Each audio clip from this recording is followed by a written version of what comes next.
하나님께서 오늘 우리에게 주신 말씀은 요한복음 7장 37절에서 39절까지의 말씀입니다. 제가 가진 성경은 신약 성경 158쪽이 됩니다. 요한복음 7장 37절에서 39절 말씀입니다.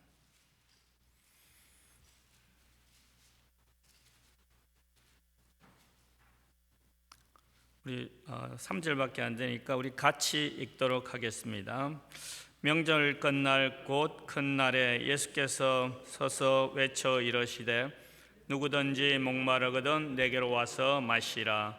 나를 믿는 자는 성경의 이름과 같이 그에서 생수의 강이 흘러나오리라 하시니 이는 그를 믿는 자들이 받을 성령을 가리켜 말씀하신 것이라. 예수께서 아직 영광을 받지 않으셨으므로 성령이 아직 그들에게 계시지 아니하시더라. 아멘. 읽은 본문의 말씀을 가지고 그 생수의 근원 되시는 예수 그리스도라는 제목으로 저녁에 같이 은혜를 나누고자 합니다. 우리가 오늘 본문의 말씀을 이해하기 위해서 먼저 이 요한복음 7장의 내용을 한번 살펴볼 것입니다. 우리가 읽지는 않았지만 7장 2절을 보면 유대인들이 그들의 그 3대 명절 중 하나인 초막절을 기념하고 있는 것을 우리는 알 수 있습니다. 유대인들은 초막절을 숫꽃 혹은 스코트라 불렀는데 이를 번역하면 장막들의 축제 혹은 그 초막들의 축제라고 그렇게 이야기합니다. 초막절은 우리가 잘 알고 있듯이 이스라엘 백성들이 광야 생활을 할 때 초막을 짓고 농사를 지어 수확을 거두는 때의 은혜를 기억하면서 지키는 감사와 기쁨을 즐기는 그런 축제였습니다. 이 축제 기간 동안에 유대인들은 나뭇가지로 잎을 만들고 또 이렇게 지붕을 엮어서 하늘에 그 별이 보이게 텐트를 만들고 그 텐트를 치고 8일 동안 그 안에 지내면서 이 축제를 즐겼습니다. 이 성경에서 이제 숫꽃이라는 단어가 처음 나오는 것은 창세기 33장 17절인데 야곱은 숫꽃에 이르러 자기를 위하여 집을 짓고 그의 가축을 위하여 우릿간을 지었으므로 그 땅 이름을 숫꽃이라 부르더라. 그렇게 기록되어 있습니다. 그 과거 예루살렘 성전이 있을 때 그 초막절의 그 축제의 절정은 제사장들이 7일 동안 그 실로암 우물에서 물을 길러다가 금주전자에 옮겨서 그 성전에 있는 제단 옆 그 은그릇에 그 붓는 의식이 있었습니다. 그 제사장 일행은 제단 주변을 7번 돌고 나서 물 주전자를 이렇게 하늘로 향해 이렇게 높이 쳐들었다고 그럽니다. 그리고 나팔이 불면 그 나팔 소리와 함께 일제히 물을 이렇게 붓습니다. 그러면 많은 이 사람들이 한호성을 지르면서 기쁨을 이렇게 만끽하였습니다.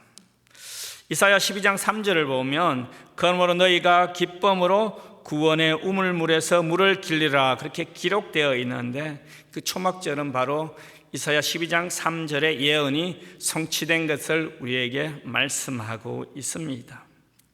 이런 배경을 이렇게 기억하고 오늘 우리가 읽은 본문의 말씀을 이해해야 됩니다. 이런 기쁨의 축제가 8일 동안 계속되는데 그 마지막 날을 오늘 37절을 보니까 명절 끝날 곧 큰 날이라 그렇게 기록하였습니다. 초막절의 마지막 날에는 물을 길러와서 붓는 의식은 행하지 않았습니다. 그렇기 때문에 축제의 노래나 기쁨의 환희도 없었습니다. 역사학자 그 요스푸스의 기록에 보면 그 축제의 마지막 날에는 하나님께 희생 제물을 드렸다는 언급이 나옵니다. 이스라엘 백성들은 축제의 마지막 날 실로암 우물물에서 물을 길러 오지 않았지만은 하나님께 예배하였습니다. 물을 길러 오지 않는 그날 예수님께서는 자신이 생수로 왔음을 이야기하고 있습니다. 예수님께서는 그 우물물을 대신하여 내가 영원한 생수를 너희에게 공급하겠다, 그렇게 말씀하고 있습니다. 이런 의미를 가지고 예수님께서는 축제의 마지막 날 많은 군중들 앞에서 자신을 생수의 근원이라고 말씀하시면서 누구든지 목마르거든 내게로 와서 마시라, 그렇게 외쳤습니다. 예수 그리스도의 이러한 외침을 이해하는 사람도 있었고 또 이해하지 못하는 사람도 있었습니다. 그래서 저는 오늘 저녁에 이 말씀이 무슨 의미가 있는지 이 두 가지만 살펴보고자 합니다. 첫 번째로 37절 38절을 보면 생수의 원천이 근원이 누구인지를 말씀하고 있습니다. 이 두 구절에서 예수님은 그 자신을 생수가 있는 곳이라고 선포하였죠. 다시 말씀드리면 예수님은 생수가 아니라 생수의 근원이 되신다 말씀하고 있습니다. 영국의 그리스도인 작가 C.S. 루이스는 그 어린이들을 위한 유명한 소설이 썼습니다. 그 소설 제목이 나니아 연대기인데 그중 언자 이야기를 하면서 그 주인공 소녀 질이 있는데 질이 목말라 하다가 이제 숲속을 강가를 건널다가 사자를 마칩니다. 참고로 말씀드리면 그 나니아 연대기에서 그 사자 아슬라는 구세주이신 예수님을 이렇게 상징하는 것으로 등장합니다. 사자가 질에게 묻습니다. 너 목마르지 않니? 그러자 소녀 질은 목말라 죽을 지경입니다 라고 그렇게 대답합니다. 그랬더니 사자가 그럼 저 물을 마시라, 그렇게 합니다. 그러자 질은 소녀가 그럼 제가 물을 마시는 동안 조금 비켜주시겠습니까? 그렇게 이야기했어요. 그 소리를 들은 사자는 어르렁거리면서 있었습니다. 사자가 왜 어르렁거리는지 그 의미도 모른 채 소녀 질은 다시 묻습니다. 제가 물을 마시는 동안 저를 해치지 않겠다고 약속해 주세요. 대답이 없자 사자는 소녀 질은 또 다시 묻습니다. 당신은 소녀를 잡아먹나요? 그렇게 물으니까 사자가 나는 소녀도 소년도 여인도 황제도 이 나라도 통째로 먹을 수 있다고 그렇게 이야기합니다. 그랬더니 질은 그럼 저는 이 물을 마실 수 없습니다, 그렇게 대답했습니다. 그러자 사자는 그럼 너 목말라 죽을 텐데 라고 말합니다. 그러자 질이 말합니다. 그러면 저는 다른 시냇물을 찾아보겠습니다. 이때 사자가 이렇게 말합니다. 내 목마름을 해결해 줄 다른 시냇물은 결코 없다고 이야기했습니다. 그래서 소녀 질은 마침내 죽음을 각오하고 그 시냇물을 먹기로 결정하였습니다. 그리고 시냇가로 내려가서 손으로 시냇물을 움켜서 들어 마셨습니다. 그런데 이 물은 일찍이 맛본 적이 없는 아주 신선하고 단 맛, 그런 생수였습니다. 루이스는 이 이야기를 통해서 어떠한 메시지를 우리에게 전달하고 있습니까? 예수님에 대한 모든 선입견을 버리고 믿음으로 그에게 나와 그를 신뢰하고 이제 그가 주는 구원의 생수를 마시라는 것입니다. 그를 떠나서는 결코 목마름을 해결할 수 없다는 것입니다. 이 세상에 다른 생수는 없습니다. 오직 예수 그리스도만이 그 생수의 근원이 되고 우리의 육적인 영적인 목마름을 해결해 줄 수 있습니다. 성도 여러분, 여러분들 이러한 생수를 마셨습니까? 이 생수를 마신 분들은 한번 아멘 해보시기 바랍니다. 왜 자신이 없어요? 제가 알기로는 여러분 모두 다 마셨습니다. 저 또한 마셨고요. 예수님은 이미 4장에서 그 수가성에서 사마리아 여인에게 자신을 영원히 목마르지 않는 생명물로 자신을 소개하였습니다. 하지만 요한복음 4장에서는 주님께서는 그것이 구체적으로 무엇인지 말씀하지 않았습니다. 그리고 또 언제 우리가 그 생수를 받을 것인가에 대해서도 말씀하지 않았지만 오늘 본문 38절을 보면 성경을 근거로 구체적인 약속을 말씀합니다. 우리 38절을 같이 볼까요? 38절 보면 나를 믿는 자는 성경의 이름과 같이 그 배에서 생수의 강이 흘러나리라. 그런데 이 생수를 얻기 위해서는 세 가지 조건이 있습니다. 37절을 보니까 그 조건은 누구나 목마름을 느껴야 돼요. 목마름을 느낀 사람이 누구에게로 가야 됩니까? 예수님께로 와야 됩니다. 그리고 마셔야 됩니다. 저는 많은 부분에서 부족한 사람이에요. 여러분도 알다시피. 또 근데 그 중에서 특별히 저는 배고픔을 잘 참지 못합니다. 저뿐 아니라 여러분 몇 분 있겠지만은 우리가 배가 고파지면 이 배고픔을 의식하게 되듯이 이 목마름도 우리가 실제로 의식하는 것입니다. 다시 말씀드리면 우리가 실제로 그 소유하고 있지 않은 것에 대한 이 내적인 갈망들이 우리 모두에게 있습니다. 이 갈망은 육체적인 것뿐만 아니라 영적인 것도 포함하고 있습니다. 그래서 우리는 이러한 것들을 해소하려는 욕구들을 다 가지고 있습니다. 그래서 세상 사람들은 이 갈증을 해소하기 위해서 어떤 사람들은 쾌락을 즐기기도 합니다. 어떤 사람들은 돈을 쓰면서 그것을 채우려고 합니다. 어떤 사람들은 명예나 안락을 추구하기도 합니다. 그런데 예수님께서는 이러한 물을 마시는 자는 다시 뭡니까? 목마를 것임을 말씀합니다. 성도 여러분, 여러분들은 인생의 갈증을 해결하기 위해서 무슨 일을 합니까? 세상 사람들과 같이 똑같은 방법으로 인생의 욕구를 채우려고 하십니까? 아닙니다. 우리 성도는 주님께로 와야 우리 인생의 욕구를 해결할 수 있습니다. 그리스도를 갈망하여 사슴이 시냇물을 찾기에 갈급한 같이 내 영혼이 주를 찾기에 갈급하나이다 라고 그렇게 고백하는 사람은 복된 사람이라고 시편 기자는 고백합니다. 주님께서 그래서 내게 와서 그리고 마시라고 말씀합니다. 사랑하는 성도 여러분, 강물이 그 갈증으로 목말라 하는 사람에게 찾아와서 흘러 넘친다 할지라도 목말라 하는 사람이 뭐예요? 그 물을 마시지 아니하면 결코 아무런 소용이 없습니다. 이스라엘 가정의 그 가장이 양의 피를 진문에 바르지 않았을 때 그 집은 아무 유익도 얻지 못했습니다. 그와 같이 그리스도께서는 믿음으로 받아들이지 아니한 자를 아무도 구원할 수 없다는 말씀입니다.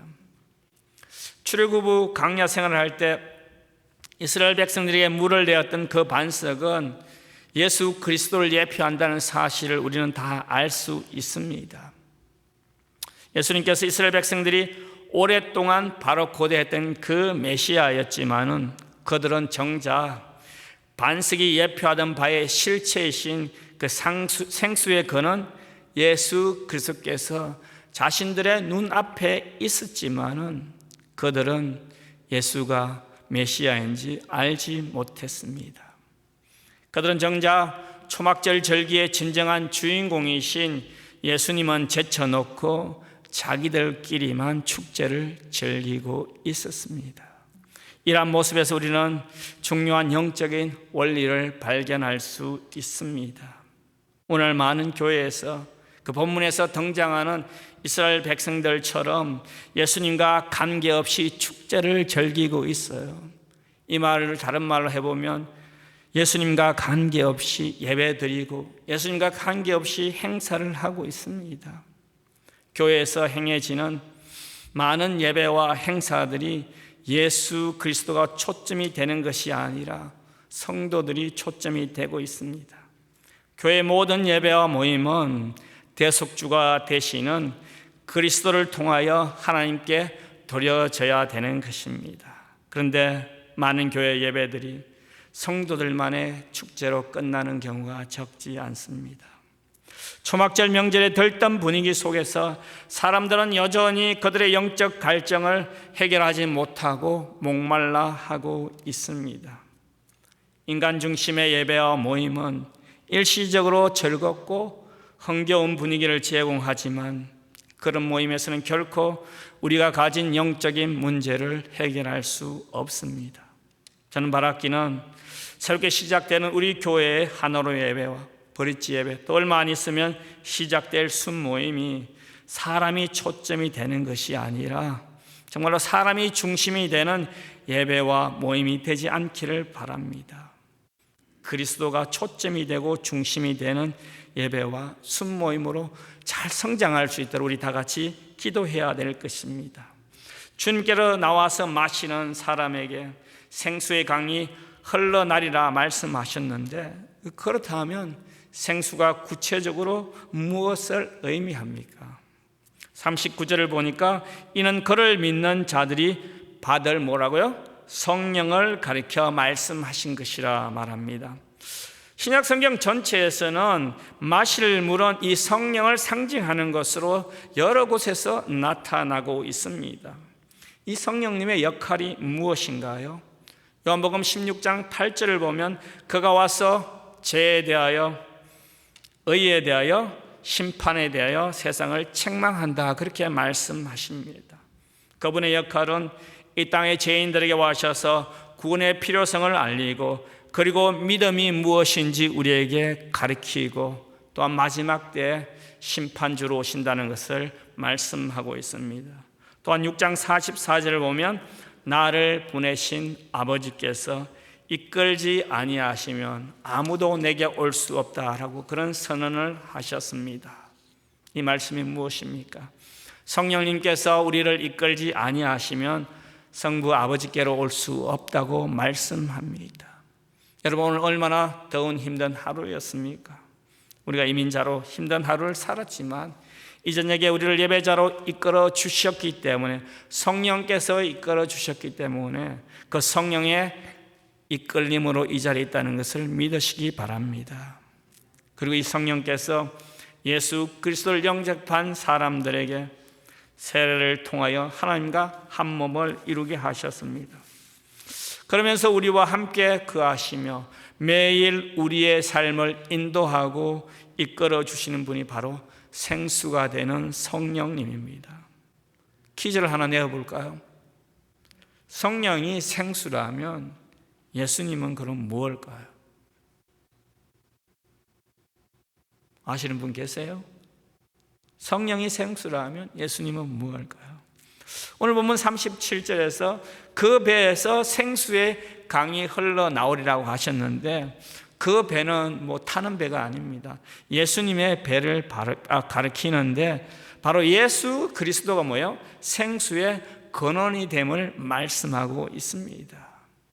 생수의 근원이 되는 그 샘이 열려야만 목말라가는 죄인들이 살 수 있습니다. 목마른 죄인들에게 생수를 공급할 수 있습니다. 혹시 여기 계신 성도님들 중에, 연세 드신 분들 중에 그 옛날 작두처럼 된 그 재래식 수도 펌프를 이렇게 보신 적은 계세요? 그럼 설치해 본 분들은 있습니까? 아니면 설치하는 것을 보신 분들은 있어요? 뭐 저는 여러분도 알다시피 그 시골 출신이라서 제가 어릴 때 이렇게 자라면서 저희 아버님께서 그 수도 물줄기를 찾아가지고 그 파이프를 땅으로 박아서 물을 끌어올리는 장면을 몇 번 보았습니다. 아무 곳이나 파이프를 박는다고 해서 물을 끌어올릴 수 있는 것은 아닙니다. 땅 속에 그 보이지 않는 물길이 지나간다고 그럽니다. 뭐 저는 잘 알지 못하지만 그 물길을 정확히 찾아야만 물을 끌어올릴 수 있습니다. 그런데 그 물을 찾는 것도 중요하지만 더 중요한 것은 그 땅 속에 있는 물을 뭐예요? 지상으로 끌어올리는 일입니다. 이 물을 끌어올리려면 먼저 어떻게 해야 됩니까? 땅이 갈라지게 해야 됩니다. 땅이 갈라짐으로 지하에 뭐예요? 생수가 땅 위로 올라오는 것처럼 예수님께서 십자가의 죽으심으로 말미암아 생수가 되는 성령님께서 우리에게 오셨습니다. 예수님께서는 땅이 열리도록 하기 위해서 어떻게 했습니까? 조롱당하셨어요. 그리고 침뱉음을 당하고 십자가에서 자기의 손과 발에 못 박히는 것을 허락하였습니다. 십자가에서 당한 예수 그리스도의 고통으로 말미암아 성령의 생수가 저와 여러분들에게 자유롭게 흐르게 되었습니다. 성령 오신 예수 그리스도를 보지 못하기 때문에 우리는 믿지 못한 사람들이 종종 있음을 우리는 알 수 있습니다. 그 사람들은 그렇게 얘기합니다. 만약 내가 성령을 볼 수 있다면, 예수님을 볼 수 있다면 예수님을 믿을 것이라고 그렇게 큰 소리 치잖아요. 이러한 사람들이 오늘 우리 세대만 있는 것은 아닙니다. 예수님 당시에도 주님을 따르던 사람들 중에서도 그런 사람들이 있었습니다. 그래서 주님께서는 요한복음 16장 7절에서 내가 떠나는 것이 너희에게 유익하니라. 내가 떠나지 아니하면 보혜사가 너희에게로 오지 아니할 것이요 가면 내가 그를 너희에게로 보낸다고 그렇게 약속의 말씀을 해 주셨습니다. 주님께서는 떠나야 했습니다. 예수님께서는 십자가에 죽으신 것은 바로 저와 여러분들을 위한 가장 최선의 방법이고 가장 좋은 일이었습니다. 왜냐하면 주님께서 죽어야 하셨기 때문에, 죽어야만이 우리에게 생수가 오기 때문입니다. 성령님이 오기 때문입니다. 바울은 고린도서 15장 3절에서 내가 받은 것을 먼저 너희에게 전하였노니 이는 성경대로 그리스도께서 우리 죄를 위하여 죽으시고 라고 그렇게 말씀하셨습니다. 성도 여러분, 예수 그리스도의 죽음은 바로 저와 여러분들을 위한 죽음이었습니다. 그러면 우리는 한순간이라도 이 죽음을 나와 상관없는 것으로 생각하면 안 되는 것이에요. 만약에 이 세상 사람들 중에서 나 혼자만 죄인이었더라도 예수님께서 십자가에 죽었을까요? 죽지 않았을까요? 나 혼자만 죄인이었더라도, 다른 사람은 다 의인이었는데, 저는 그렇더라도 예수님께서는 나의 죄를 위해서 그 십자가에서 고통을 당했을 거라 생각합니다. 주님이 우리에게 요구한 것은 많지 않습니다. 딱 한 가지였어요. 그것은 우리가 죄인이 되는 것 이외에는 아무런 조건이 없었습니다. 얼마나 큰 축복이었습니까? 사랑하는 성도 여러분, 저와 여러분은 죄인됨으로 말미암아서 생수를 받았습니다. 바라기는 이 생수가 우리들의 배에 흘러넘쳐서 다른 사람들에게까지 흘러넘치기를 바랍니다. 두 번째로 이 생수로부터 오는 여러 가지 선물이 있습니다. 성령님께서 주시는 많은 선물들이 있지만은 오늘 38절을 보면 생수를 마신 자는 만족함을 얻는 것을 알 수 있습니다. 나를 믿는 자는 성경의 이름과 같이 그 배에서 생수의 강이 흘러나오리라. 이 말씀은 예수님이 이 말씀을 구약 성경에서 이렇게 예언된 말씀이라고 하셨는데, 요한은 구체적으로 그것이 어떤 말씀인지, 어떤 성경에서 이렇게 말하였는지 밝히고 있지 않지만은 대부분의 학자들은 그 에스겔서 47장의 말씀일 거라고 그렇게 생각합니다. 에스겔서 47장에서는 에스겔 선지자가 종말에 지어질 예루살렘 성전에 대한 환상을 보게 되죠. 그죠? 그가 본 환상은 성전 문지방 밑에서 흘러나온 물은 이 환상을 보는 사람의 발목을 적시고 나중에는 무릎을 적시고 또 허리까지 이렇게 채우게 됩니다. 그리고 마침내는 그는 이 강을 헤엄쳐 다니게 됩니다. 성전을 잠기게 한 이 생명의 강물이 주변의 모든 이웃과 열방에 흘러가며 이 세상을 살리는 생수가 됩니다. 예수님께서 이 구절을 인용하여 말씀하시고자 한 것이 무엇입니까? 누구든지 자기에게 오면 성전에서 나오리라고 했던 물을 자신이 나오게 하겠다는 것입니다.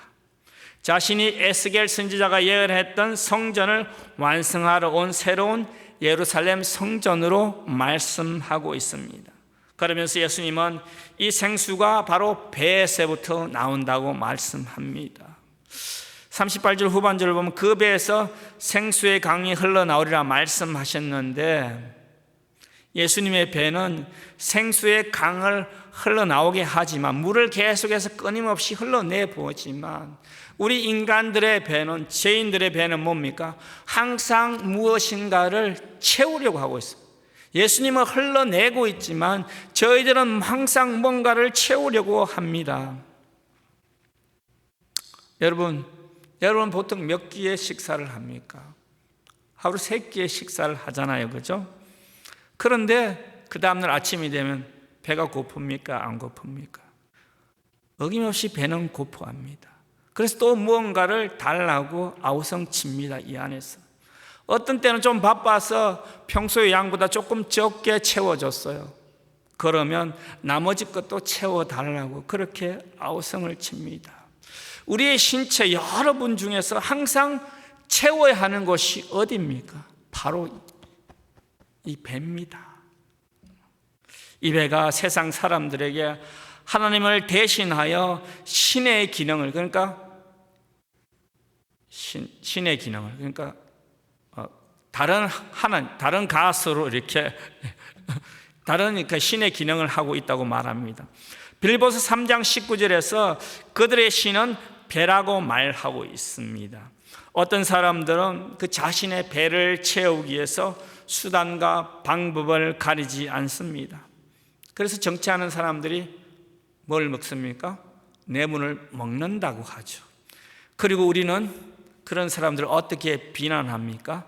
자기 뭐만 채운 사람요? 자기 배만 채운 사람이라고 그렇게 우리가 욕하지 않습니까? 요즘 얼마나 많은 이단들이 있어요. 사이비 종교들이 많이 있습니다. 그런데 모든 그 이단들의 공통점이 하나 있습니다. 그것은 다름 아닌 그 교주는, 이단들의 교주는 항상 자기 배를 채웁니다.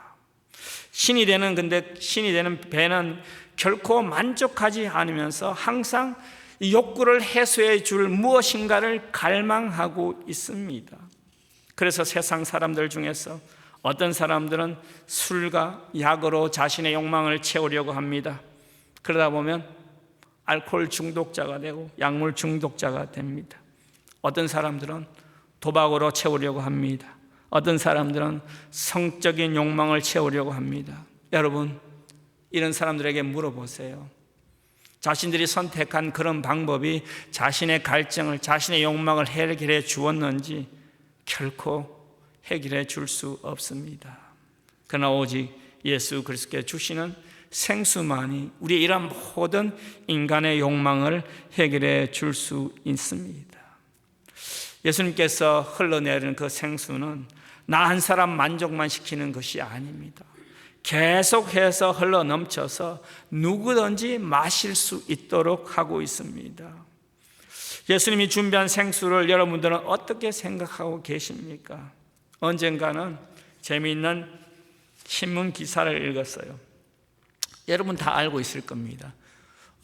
교황이 언제 필라델피아를 방문하였습니까? 우리가 살고 있는 필라델피아에 2015년에 프란치스코 교황이 방문하였습니다. 필라델피아를 방문하기 전 이 교황이 워싱턴 DC 의회에서 연설을 하였습니다. 의회 연설이 끝나고 나서 조금 어수선한 텀을 타가지고 당시에 그 필라델피아를 지역구를 둔 하원 공화당 의원인 그 밥 브레디 의원이 교황이 먹다가 남긴 물을 훔쳐가지고 자기 오피스로 갔어요.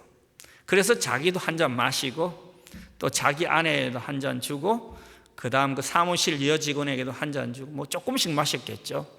그리고 물이던 그 컵을 집으로 가져가서 자기 자녀에게까지 주었다고 합니다. 이 브레디 의원이 왜 그렇게 했습니까? 그분의 말씀에 의하면 이 물을 마시면 축복을 받을 수 있기 때문에, 만족을 얻어 영적인 효과가 해결될 수 있기 때문에, 그렇게 했기 때문에 그 브레이디 웨인이 교황이 마시던 물컵을 훔치다가 여러 사람이 나눠 마셨다, 그렇게 기록했습니다. 이 기사를 쓴 크리스천 포스트의 개건 칼럼니스트인 댄젤 목사님은 많은 사람들이 이 교황이 먹다 남긴 물보다 예수님이 소개한 물이 가치 없는 것으로 생각하고 있다, 그런 코멘트를 달았어요. 성도 여러분, 교황이 먹다 남긴 물을 마신다고 해서 그 물을 마신 사람들에게 영혼의 만족이 있습니까? 인생에 부족한 것이 채워집니까? 결코 만족함도 없고 아무것도 채울 수 없습니다. 그냥 지저분하게 할 뿐입니다. 인간이 가지고 있는 영혼의 갈증을 결코 해결할 수 없습니다. 요한복음 19장 34절 보면 십자가에 달리신 예수님을 향하여 로마 군인들이 옆구리에 창을 찌르는 그러한 모습이 나옵니다. 이때 예수님께서는 옆구리에 피와 물을 흘리셨습니다. 오늘 본문의 배라는 뜻의 헬라어 콜리아라는 뜻은 구멍이라는 뜻인데, 이것이 어디에 왔냐면 아람어를 이렇게 번역했기 때문에 이 콜리아라는 말을 썼습니다. 아람어에 대한 번역으로 그 강야의 반석에서 생수가 솟아난 구멍과 같은 의미를 가지고 있습니다. 그리고 성전 아래의 반석에서 강물이 흘러나올 구멍을 가리키며, 동시에 여기서는 창에 찔려 물과 피를 쏟으신 예수님의 그 옆구리, 그 구멍을 의미하고 있습니다. 창에 찔린 옆구리의 그 구멍을 통해서 예수님께서는 무엇을 흘러보내었습니까? 생수를 흘러보내었습니다. 성도와 교회는 예수님에게서 흘러나오는 생수적 성령으로 만족하는 것을 목표로 하고 인생을 살아가야 됩니다. 시편 16편 2절을 보면 다윗의 고백이 나오죠. 내가 여호와께 아뢰되 주는 나의 주님이오시니 주밖에는 복이 없나이다, 그런 고백을 하였습니다. 다윗이 누굽니까? 그는 절대 권력자로 40년을 통치한 사람입니다. 그런데 그가 주밖에는 나의 행복이 없다고 고백합니다. 다윗의 고백이 바로 우리 성도님들의 고백이 되기를 바랍니다. 저는 우리 첼트넘 공동체가 그 성령을 소유하는 교회가 아니라 성령으로 충만한 교회, 그 성령으로 치유의 사역이 일어나고 성령으로 성도들이 변화받고 성령으로 죽었던 예배, 멈췄던 예배가 살아나는 공동체가 되기를 주님의 이름으로 축원합니다. 말씀을 정리하겠습니다. 38절에 약속한 성령님은 요한복음 14장 16절 17절에 보면 우리와 함께하고 우리 속에 계실 것이라, 그런 약속의 말씀을 주셨습니다. 이 성령님께서 우리의 존재 깊은 곳에 거하며 우리도 우리 성도님들의 삶을 인도하고 있습니다. 그러면서 만족을 모르는 우리의 욕망의 근원을 예수 그리스도의 배로부터 그 생수의 강이 흘러넘쳐서 우리들에게 보내어서 덮어주고 있습니다. 우리가 이 생수가 있어야만이 어려운 이민의 삶을 살 수 있습니다. 하루하루 힘겨운 이민의 삶 가운데서도 이 주님께서는 주시는 그 생수를 받아 누림으로 승리하는 삶을 살아가는 우리 성도가 되기를 주님의 이름으로 축원드립니다.